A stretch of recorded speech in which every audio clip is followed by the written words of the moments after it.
And hello again, dear ones. Rev with you over here. Rev Z right here.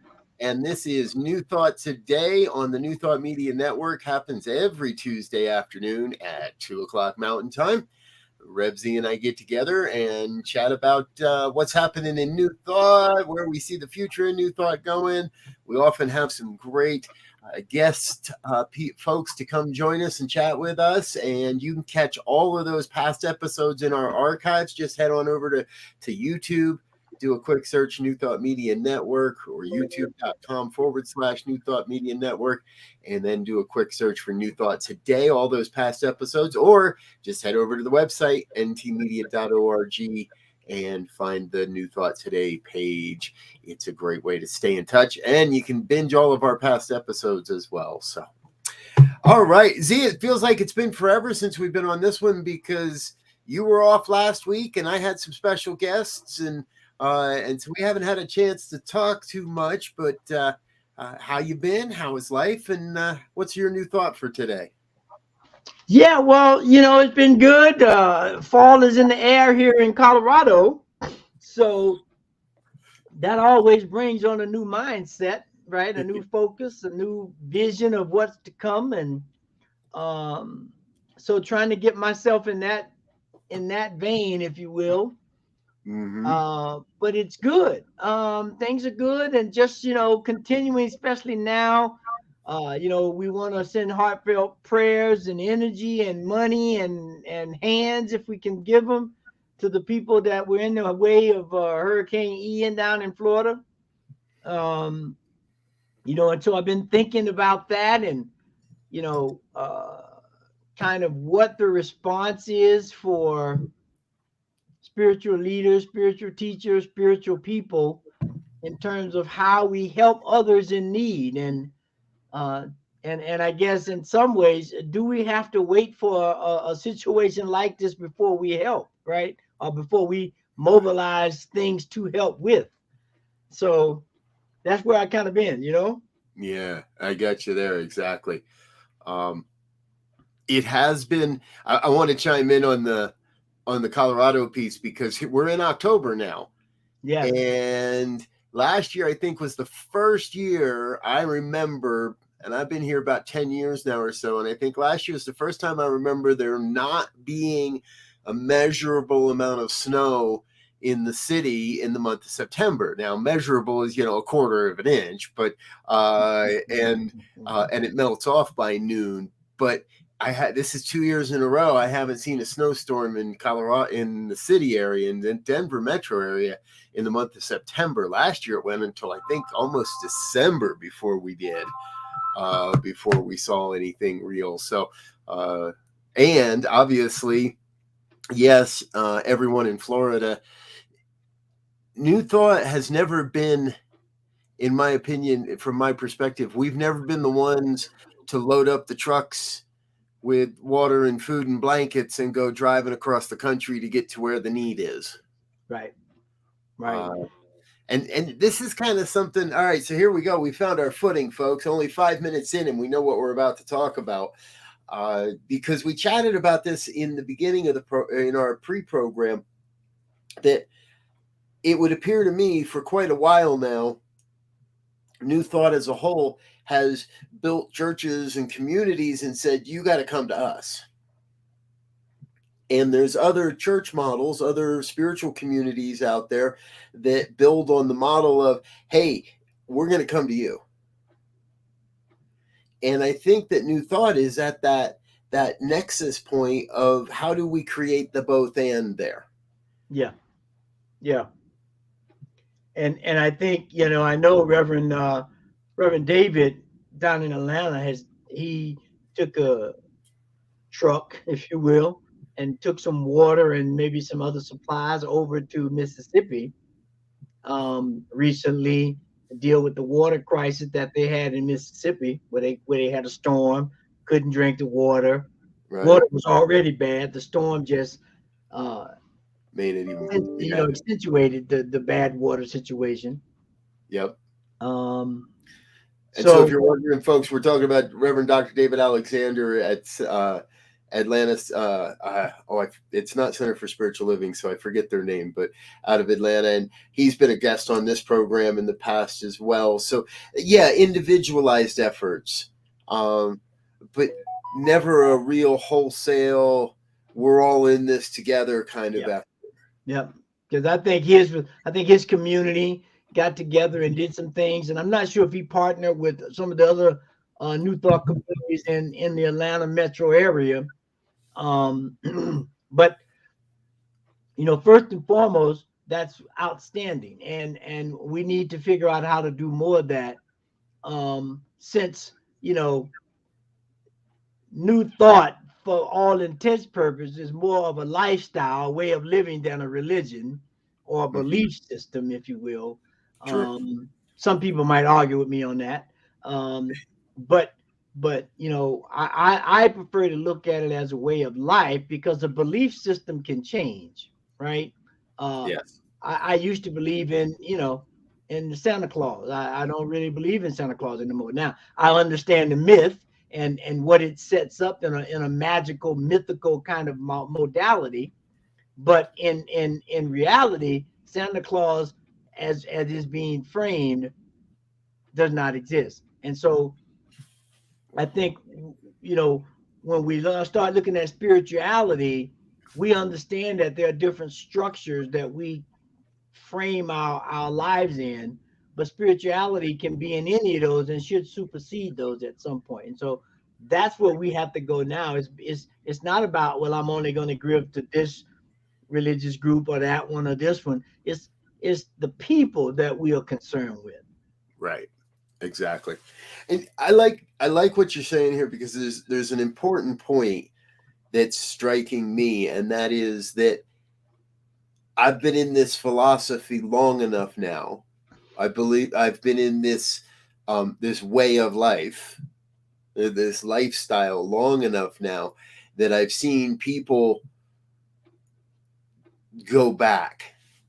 People that went through some training and perhaps got a license or a designation of some sort, took a whole bunch of classes, not just one or two, not just the topical solutions that we provide in New Thought, but have taken deep, deep dives and eventually, for whatever reason, be it an organizational experience, be it an interpersonal experience, have, let's say, drifted away from being active in the movement.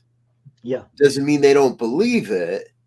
Doesn't mean they're not still living by the principles, but they've sort of gone back to doing their divination type of reading cards, or went back, had a moved forward in these organizations and now have drawn back. So I'm seeing that happen in places, and that's just, to me, a place where, okay, yeah, it's a lifestyle because you can drop in and drop out at any time. Right. Versus, so is New Thought capable? Can we be? Do we see examples? I guess I'm going to answer my own question, but where are the examples of where people have truly dedicated it all? Right. Because no, I get it, because there's a difference between lifestyle and way of life. I can change lifestyles like I change clothes. They used to have that thing, Lifestyle of the Rich and Famous, by, I forget the guy's name, right? Yep.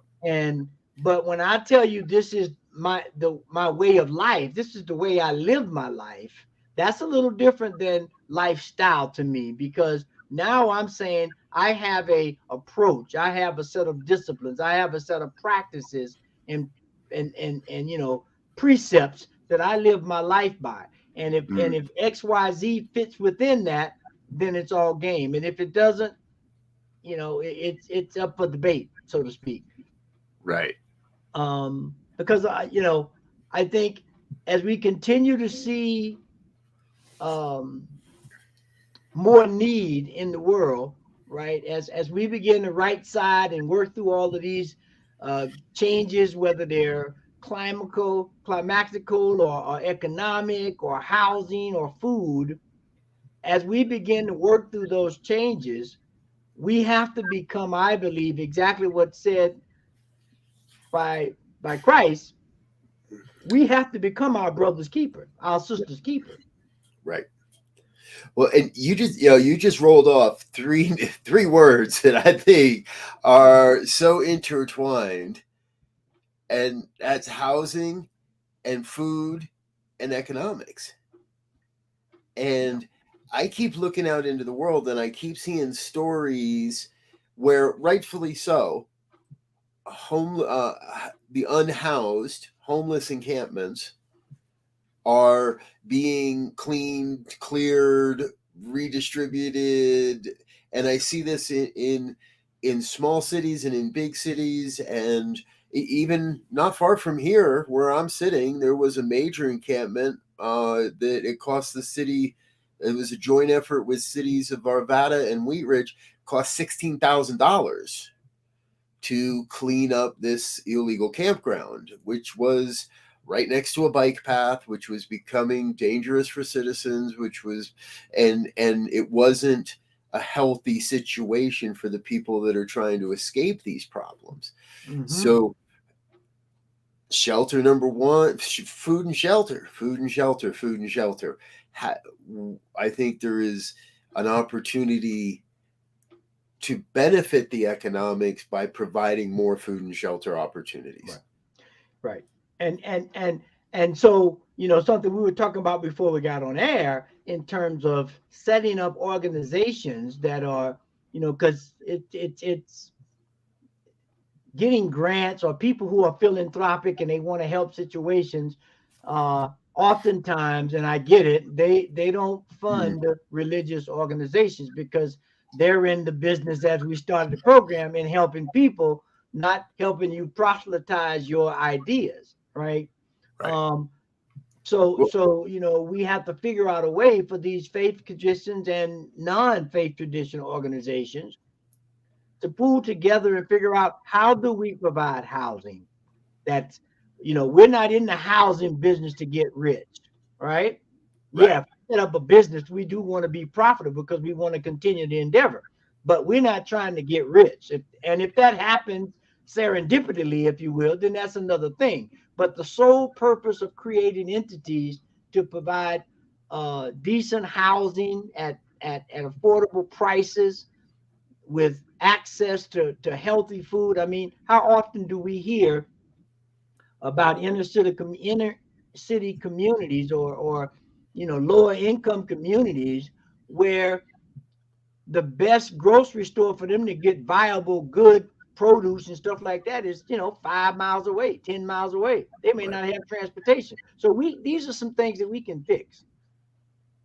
Yes, I agree. And you said something earlier that has kind of entered into my vocabulary a lot, and that's about source and need. And what I'm coming to is that the source always rises to the level of the need. If there's a need in the universe, then the source rises up to meet that, and often exceed that. So in many ways, we've just got to start to identify where are the greatest needs and shine light. Yeah. However, as that source rises, it needs hands to guide it. It needs us to be funneling that source into the areas where it's going to do the most good. It requires us to do the research to make sure the money's going in the right place, that the volunteers are going to the right space, that the food's getting in the hands of the people that need it the most, that the blankets and the coats, that we're not running blanket and coat drives in July. Right. And we're not doing that for necessarily individuals who have the means to do that, right? because I think one of the models that I think the future spirituality has to be with, and it's going to take some faith, right? Uh, because you know how often, and I do it myself often. I'm driving down the street, I see someone on the street, asking for money or asking for this or that, and I ask the question: is this real, or is this something else? Right. Um, and so that element, or that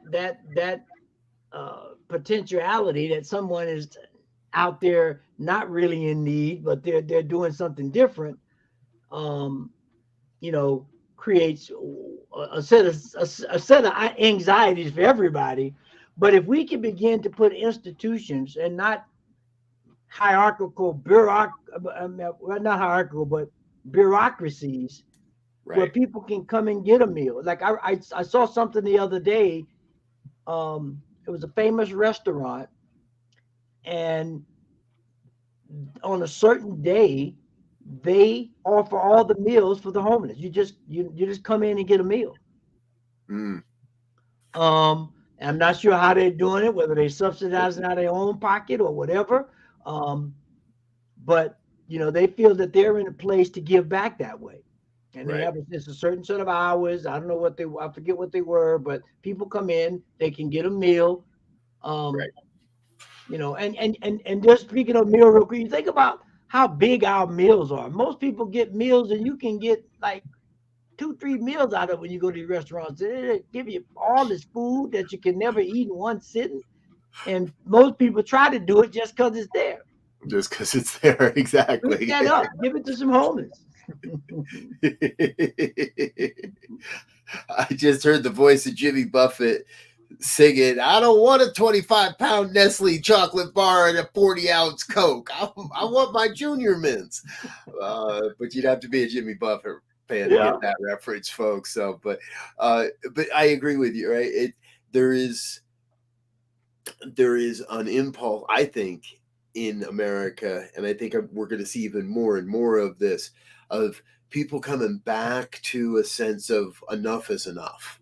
yeah, And not in the okay, enough already, but not, but I have enough. I don't need an extra 10 ounces of watered down soda. I don't need an extra 5 slices of bacon on a burger. I don't need any all that excess that we've been grown and taught and trained to believe we should have. right. And in that simplification of our own lives, I think we also can recognize that it doesn't have to be a big, huge thing to make a difference in somebody else's life. Right, right, right. You know, be, I, when anytime I go down this path, I always think about the comparison between a so-called European style meal and an American style meal, right? In most European restaurants, even here in the States, if you go to a traditional European restaurant, it's not they don't pile your plate up. They give you enough to satisfy your hunger, and they're big on uh, appeal and appearance. So they do nice fancy plates, which okay. But when you think about how much food do I really need, and begin to look at some of the psychology of it, am I eating because of psychological reasons, or am I eating because of I need sustenance? Yeah. Which is a way, mean, and that to say two things. One, probably most of us eat too much. That's why we're always constantly on diets and exercise programs and all these things, because we try to right size it. But at the same time, we think it puts me in the mind of like, okay, all right, there may be occasions I go out and I break a meal into 2 or 3, but how about subsidizing that somewhere? And I don't know how to do it yet, but I'm thinking about it. Right. Yeah. I'm with you. I don't know how to do it, either. And I'm thinking of our favorite Asian restaurant. is they're our favorite because I always get lunch the next day too. We've tried other places in the neighborhood and around the area, and prices are a little less, a little or comparable, but I don't get lunch the next day. Right. And I've watched as sometimes my lunch sits there for a few days and goes bad. Some days my kids' lunch for the next day sits there for a couple too many days, and suddenly I'm throwing away half of that. Yes. And realizing that if we were all just a little more disciplined and a little less competitive on the financial front, we probably could all be fed and still push and still be able to donate food and or create a system whereby we're getting those wholesale prices, but we're putting that extra food in the hands of organizations that can cook it in the moment, that can develop the systems to get it into because I can't just walk around with a box of Asian food going, who wants some Kung Pao chicken? That's not gonna work. Well, you just brought to mind, and I think it was CNN, but it was one of the programs, CNN or one of the networks. They always have these everyday hero kind of things where they give out awards to people doing good things, so forth. There was a young lady, forget what city. She saw something where people needed food and found out that people were throwing away food from grocery stores and restaurants, and she talked to somebody, and the guy said, yeah, well, come by my store tomorrow, right? And now she has a program that goes by and grab these foods that they're about to get rid of that are still good and edible, and provides opportunities. I've seen also recently there's a place where there's a community refrigerator and people put food in it for people to come by and take food out if they need it or put food in, and it's been working, right? The other thing, as a spiritual practice, I can't tell you I'm doing it yet because I just started trying to do it right now. So I'm only doing it for 3 days now. But one of the models is I'm trying to cook every day a smaller meal. Okay. So that I don't have to go out and get 5 tomatoes, eat 2 and 3 go bad. Right. Yes. So begin to make it a spiritual practice to go out every other day, the stuff will keep for a couple of days, and say, okay, what am I, basic menu planning, right? How much could we save economically on our side and food-wise by shopping and doing things that way? Yeah, exactly. All right, folks, and it's your turn to chime in. Whether you're watching live or watching on a rebroadcast, we want to hear from you. Tell us, where would you want your spiritual community to get involved? Is it in food security? Is it in helping the unhoused? Is it in the arenas of homeless teens or addiction or teens in addiction, at-risk youth? Where would you want to see your spiritual community get involved? Because, well, we're going to talk about that after this break, but it's obviously too big for just any one of us to do, but together a whole lot of hands make for a whole lot of light lifting, as it's been said, or something like that. So this is New Thought Today. You're watching the New Thought Media Network. This is New Thought Today with myself and Reverend Elzia Sekou. We're going to take a quick break and be back in just a minute or so with more. Don't go away. Stay tuned here on New Thought Media Network.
of New Thought Today here on the New Thought Media Network.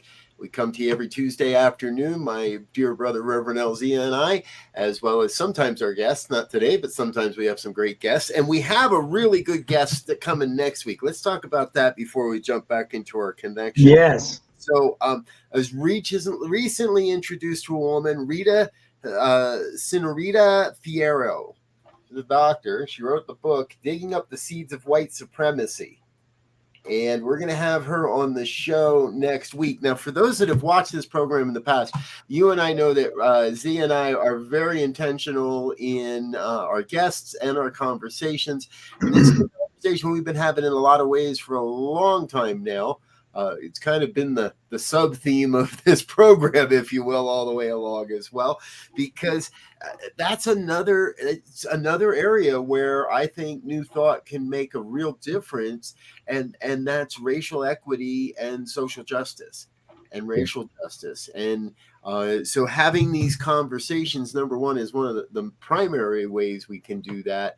And we're looking forward so much to having Dr. Rita with us next week. Hope you'll join us. Share with your friends. Tune in 2:00 Mountain Time next Tuesday, and we'll dig into that conversation. So Z, let's kind of stay there with our overall, right? We can identify that we know housing and food are a big part of the economic puzzle. And then I don't want to say the other side of the coin, but the next door neighbor, if you will, is racial and social justice and equity. Yes. Because I'm sure the good doctor next week is going to inform us, and we will enlighten the audience in that the relationship between justice and housing and food go hand in hand. The people who have the least opportunity to grab great housing and great food are probably a good percentage of them are on the injustice side of life, right? Because they don't have some of the things to give them security or make them look secure or put them in a secure environment where they are not suspect, right?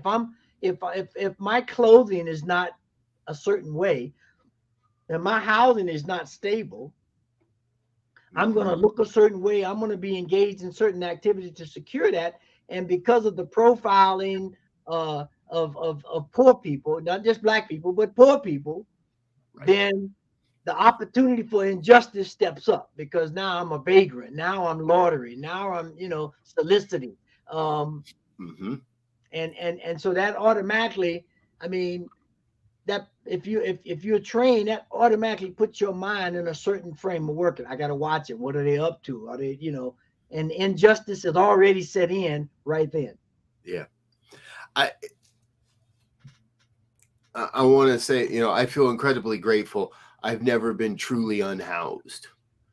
I've spent, a couple of months without a place that I call my own, but never truly unhoused. And I don't want to imagine the level of trauma that is induced by not knowing if your food stash is going to be there when you get back, not knowing if the place that your bedroll is hidden is going to be there when you get back, not knowing if you're going to get picked up on some sort of a charge because you're just walking around trying to stay warm or trying to find some help or trying to find a meal. Yeah. And think about the working poor, as they say, people that have a job but still can't afford a place to stay, so they're sleeping in the car with their kids, or they're going from transitional hotel rooms to transitional hotel rooms, whatever's available, because they can get those. They may stay in the car 2 or 3 nights, but now we got a nice hotel room, we can take showers and whatever, and if there's a kitchenette in there, we can cook. But imagine the trauma that puts on the parents, let alone the kids. I mean, because we know kids can be extremely cruel. I was looking for a better word. I can't find it right now, so I'm just gonna say it. They can be pretty cruel in how they judge other kids and make fun of them. that's traumatic. And Yeah. so how many kids have stopped going to school because they're in an unhoused situation and they can't take the ridicule anymore? Right. That's the biggest, one of the biggest ones, right? Is where when we're perpetuating this as generationalized trauma. Yeah. And I was at the ANTN conference last week and listened to an amazing speaker, and someone I want to have on this program in the near future as well. And she shared that she came from a very poor family, and generations of extreme poverty. And it was through how do I want to say this? Through no fault of her own. Now, it was actually through her Baptist beliefs, not Right. Southern Baptist, traditional Baptist beliefs. It was through her Baptist beliefs that carried her through and helped her to open doors. And she tells a story of a woman who paid for her mother's education, college education, for an 18-year-old Black girl from the South who shouldn't be going to college by most people's standards. And a woman stepped up and said, I'll take care of that, and was able to. And created generational change. That this woman can say, I wouldn't be on this stage today if it wasn't for that white lady that paid for my mom's college. Who wanted to make a gift, who wanted to make a change, who wanted to make a contribution. And today, not to say we're going to do the exact same thing, but I think there is an equally imperative call for organizations such as the ones we represent and the ones we participate in to step up and say, we got you back here. Whether it's the unhoused, whether it's addiction, whether it's food insecurity, no matter what the condition is, we got your back here. Because one, we know something that a lot of people don't understand and don't practice: the power of the word and the power and the true power to change our conditions. But number two, we got enough people. When it comes to it, we got enough people, even in the smallest of our communities, we got enough people to make a difference. Yeah. Because, you just reminded me of something, and I'm going to take it back. I'm going to frame it and take it back to the community and see if we can get a couple of communities to do something like this. But there was a recent program on 60 Minutes where this entrepreneur, he's out of Ohio, and he's done this at a bunch of schools, where he's gone to the high school. He went to this high school in Chicago, 500 students, and he gave and he's billionaire, so he can do this, which is great that he's doing it. And he sets a model that says he went into an auditorium and said, all freshmen, all four classes, freshmen, sophomore, juniors, and seniors, you will be able to go to college because I'm gonna pay for your college, right? And then everybody was cheering. And then he said, and we're going to pay for one of your guardians to also go to college, right? So right now he's changing a bunch of lives. That whole school, 500 students, I think it was, all they have to do is get the grades and get accepted, and their stuff is paid for. And he was doing full ride, right? Right on. And he was doing the same thing for one of the guardians. Now, as an independent community, we may not be able to do that, but it should be very easy to figure out, to find a good student in town that needs something, and several communities come together and say, we believe in you. We're going to invest in you. We're going to pay half your tuition or give a substantial amount. And it'd be great if we could say, in a local community college or something, we might be able to get enough people to foot the whole bill. Right. Rather than just, here's $500. you know, here's a scholarship, here's a couple hundred, here's 500, maybe that'll get you through a couple of semesters of books or whatever, yada, Yeah. yada, yada. It's too easy to throw money to reward, especially when it comes to education, to just reward people with cash outlays. Yeah. Yeah. But being able to say, we got you back here. Yeah. And I don't know how we're going to do it, but we're going to pay for you to go for the next 4 years. You, whatever it takes, you take care of, as long as you're meeting your grades, as long as this, you know, obviously benchmarks have to be demonstrated, but we'll continue to keep raising funds to get you through school. Yeah. And you don't necessarily even have to be a part of our community. Nope. Right? New Thought gets very insulated in that we give to our own, and rather than look for where a greater alignment might be. Yeah. I saw that this past week. I'm going to toot ANTN's horn for a minute. So Affiliated New Thought Network came together last week outside of Kansas City at Unity Village in Lee's Summit, Missouri for a conference. And what we did as an organization, and I feel a little proud because I had part of the idea originally. And the idea that I had morphed and changed, but the end result was we partnered with a teen at transitional housing, an organization helping teens be sustainable, get off the streets, not end up on the streets, at-risk teens, and help them get into adulthood, get into schools, whatever it is. And came together and highlighted this organization. And the Hillcrest Center, by the way, the Hillcrest Center in Kansas City, and then raise some funds. And yeah, we did put some money in their hand, but we also brought up the recognition that they have a partner now that's going to come visit every year. And in the future years, we can do a little bit more. So this doesn't have to all happen at once, folks. Step by step by step by step. We make a contribution today with the commitment to be here and make the contribution tomorrow or the month after that and the month after that and the month after that. And again, not just here's $50, here's $100. Hey, we all like those donations, by the way. Don't get me wrong. We all like those consistent dollars, but let's do both. Let's give some consistent dollars, but let's leverage the hands and the hearts of the people we have to get the real work done too. Yeah. And you think about it, you know, by, you know, there's the old saying, you know, I may help just one person, right?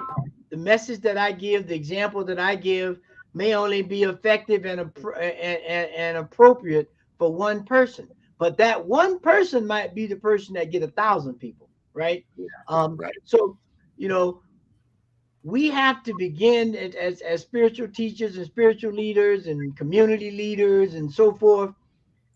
We have to begin to be, I'm afraid to say this, but I'm going to say it, selfless, right?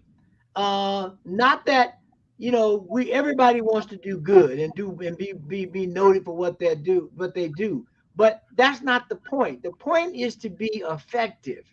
And if you are effective, that other stuff will come. And so the ability to be able to deal with one person, if that's the one you happen to get a hold of, right, have no idea, right? You know, that's like to plant the corn and you get many ears kind of thing. One seed can give you many stalks, many ears of corn on the one stalk. And that's what we want to get that and then duplicate that, right? So, you know, there's an African saying that goes, each one teach one, right? That way nobody's left out and nobody gets the wrong teacher, because the teacher and student will inherently be intertwined because it's one-on-one. Yep. So the future of New Thought, if I have to try to start to wrap it up for today at least, the future of New Thought looks a lot more, in my opinion, as a community center than it does a church. Yeah.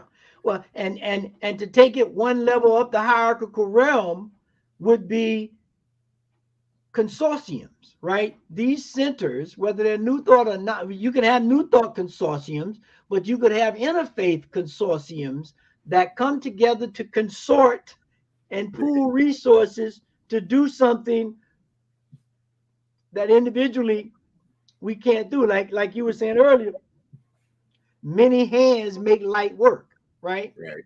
If you know, I if I try to do it by myself, it's gonna be too heavy. But if me, you, this one, that one, this one get together, it's easy lifting. And we all, yeah, it's easy lifting when everybody's sharing that load. Yeah.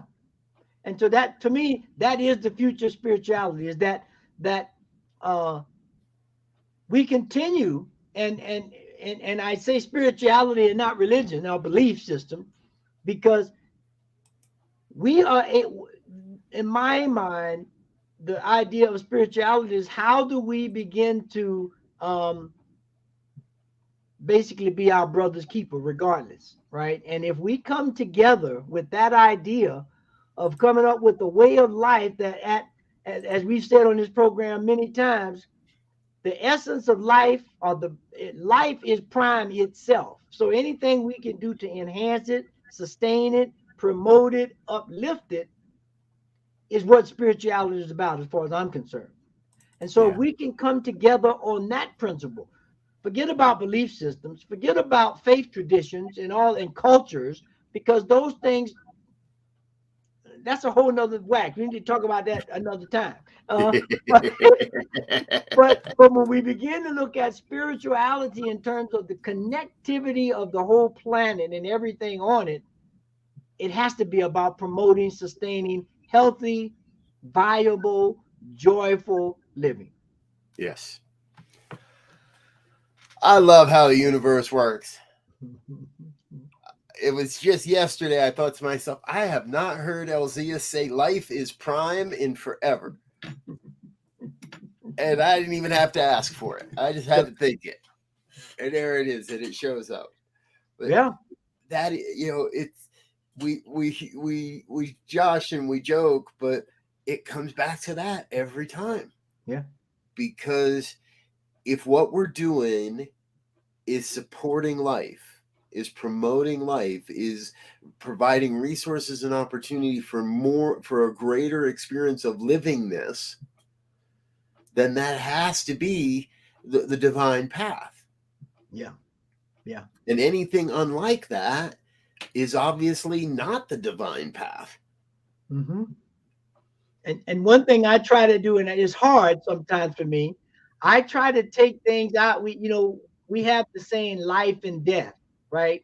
Well, Mm-hmm. I'm trying to reframe my mind in context to say there's birth and death, but that's all included in this thing called life, so that we don't put this stark duality between being physically on this planet and not being physically on this planet, because we think only being on this planet involved in thing is life. Right. Life is the totality of life and death. And that's why when you look at ancient traditions and cultural perspectives from some of our indigenous cultures, communities, they look at death as just a part of life. It's just a part of the cycle of life. Right. And Yeah. so if there's birth and then there's death, and then depending on your belief system or your faith tradition, what happens after that kicks in. Right. Yep. You might be a bodhisattva. You might be born again. You might become Abraham. You all Yes. depends on where, right? And these are questions and decisions we don't know in this experience. But once we pass over that portal here, there is that next level of awakening that goes, oh, okay, now I get that. Oh, now I see what that was all about. And now I have a greater Right. understanding of what role my soul played in this individualized bodysuit for however many years we decide I'm going to stick around on this planet. Yeah.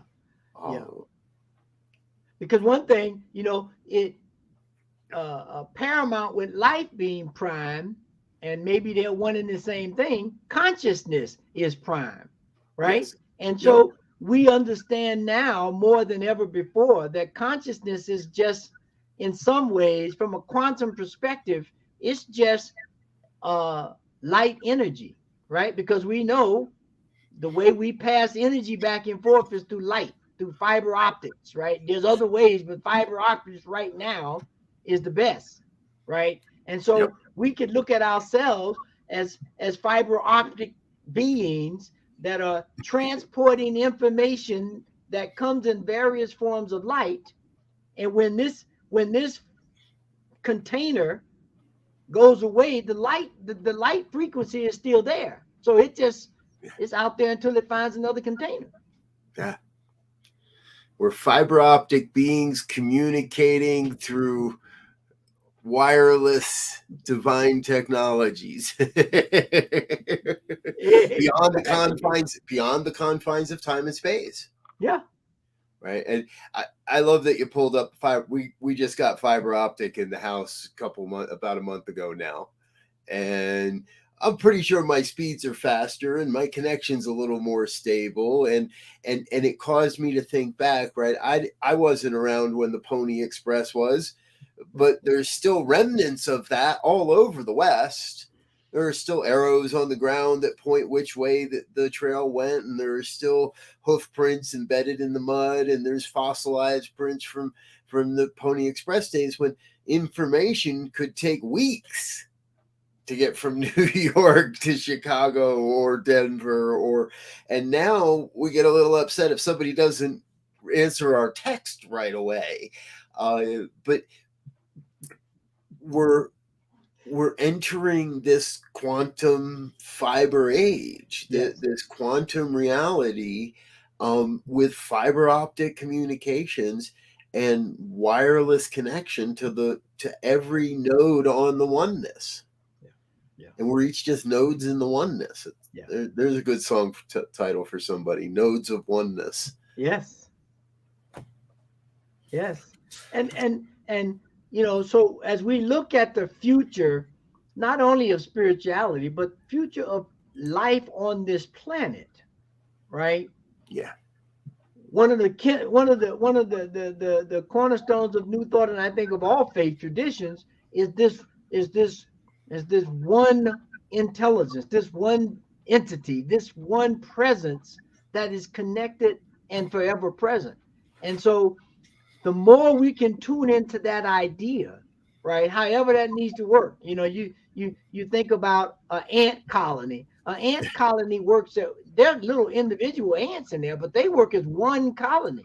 Same thing with bees. They're individual bees, but they work as one colony around the queen, i.e., higher consciousness, if we want to put it in that context, for it to be better understood, right? Yep.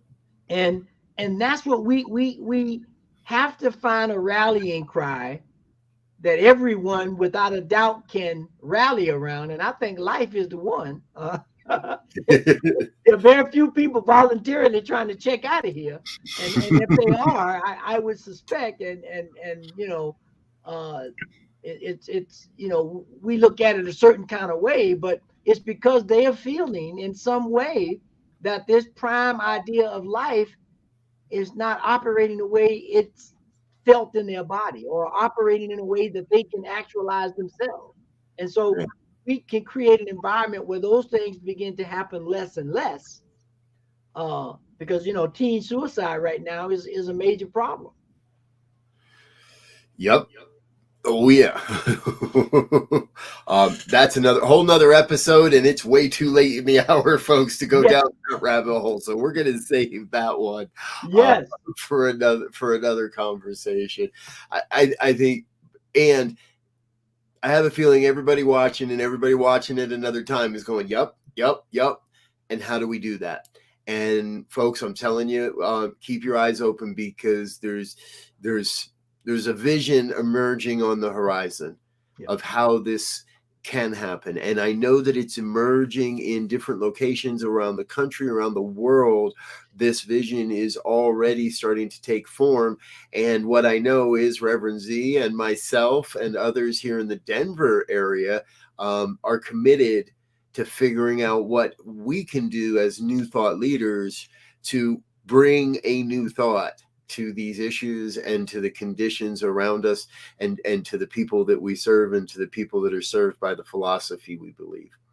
We're going to take a quick break, say thank you to our sponsors and our committed givers. However, don't go away. We'll be right back with final thoughts here on New Thought Today, part of the New Thought Media Network. Stay tuned. We'll be right back.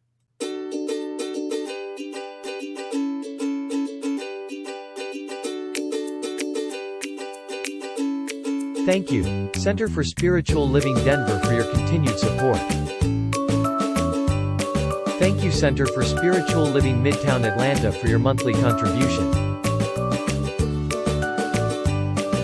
Thank you, Center for Spiritual Living North Jersey, for your monthly contribution. And please help us welcome Om Center for Spiritual Living in La Mesa, California. Thank you for your monthly donation. Thank you, Center for Spiritual Living Seattle, for your most generous donation. And a special thanks to Hefferlin Foundation for your generous technology grant.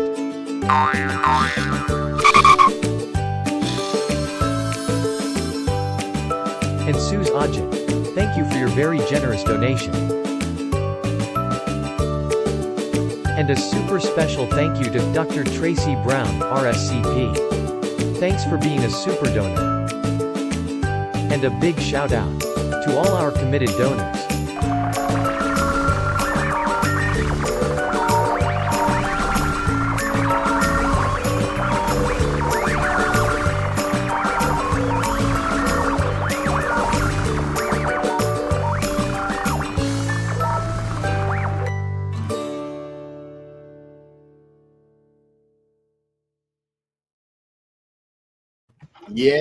Yes. Thank you to all of our committed donors and organizational sponsors. We love you. We appreciate you. And if you'd like to get involved, please head on over to the website, ntmedia.org/donate, and we'll get you started on that process. All right, Z. So this has been a great conversation. I'm really looking forward to next week with Dr. Rita. And you've got your copy there as well. It's a hefty book, isn't it? Yeah, I don't know. It's right here. Let's see. I've been digging in here, and it's just like, wow. Yes, it's about 350 pages with the index and everything. So it requires, but please join us. This is going to be heavy. Yep. Digging up the seeds of white supremacy. I am sure it's going to be a great interview. In the meantime, Z, final thoughts for today. I can't think of anything better to share at the end here, is that everybody find one cause. I don't care what it is. Something that you can dedicate yourself to at whatever level, but it has to be, we would like it to be a dedication so that it's consistent and we see the growth. And let's just do it, whether it's teaching a kid or working at the shelter or working at a food bank or whatever that might be, to help right shift, if you will, some of the things that have gone too far askew, or left shift. I mean, we don't. These words have been so charged now. When you start saying right and left, people automatically start thinking about politics, and I'm just talking about right and left. But let me be clear. Yeah, nobody's allowed to use the colors red or blue anymore, anyway. So, but, all right. I hit this, and I'm with you. Find that one thing, and make it something that makes your heart sing. Make it not, don't traumatize yourself by trying to fix all the problems that we see in the world, all the things that we would like to see differently. But find the one that makes your heart sing when you see somebody with enough food or with shelter, or when you find somebody being able to give back from themselves, believing in themselves, whatever it might be. When you see somebody getting clean, whatever it might be, give from your heart. Yeah. The truth is, only we can change the world. But we have to do it together. It's not a one-man gig. It's not a one-woman show. Only us as a collective can right this ship. You know, and you just made me think about that old commercial. Only you can prevent forest fires, right? And Yes. about Smokey the Bear, right? Basically saying that, hey, everybody has to be diligent because only you can do it. And Yep. that's what we're looking for. Yep. Only you can fix this Yep. with the help of, several million other people. Good friends, of course. Yes. All right, folks. We're going to get out of here for now. Thanks for being with us. This is the New Thought Media Network.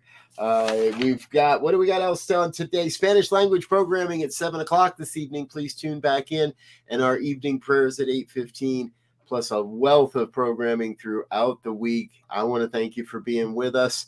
Until next time, I wish you peace, richest blessings, and that you find that one thing for you. Yeah. Until next time.